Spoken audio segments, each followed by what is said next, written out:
Ayan po, magandang umaga po sa ating lahat. Welcome again to Pastor Sundays TV Vlog. Nandito po tayo ngayon mga madam, mga sir, sa Urdaneta City. Ito po ang eskwelahan ng UCU o Urdaneta City University. At dito po mismo yung ipapakita kong lote po na may sukat na 100 square meters. That is a TCT titled property. Solo titled na po ito. At ito po mga madam, mga sir, ay no extrajudicial settlement. Ito po ay binibenta po sa halagang 1.8 million. So ito po ay napakalapit lang sa mga schools dito po, at dito po ang ating highway. Ito yung pinaka busy na kalsada po dito, at dito po mismo yung area po natin. So ito po yung kanto. Ayan po mga madam, mga sir.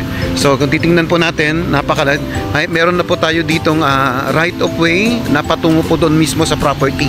So ito yung papunta po doon sa Urdaneta City Hall, at dito naman sa kabila ay papunta naman po sa ating Manawag.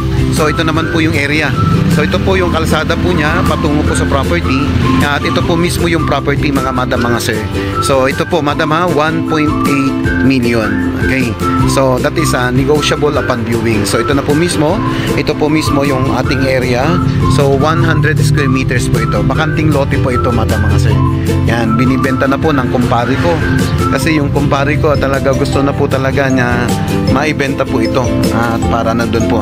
Ito po ay good po siya, ideal po siya po residential, o kaya nandun po na kung gusto nyong patayuan ng boarding house, ay napakaganda po dahil nga napakaraming estudyante dito po sa lugar na ito.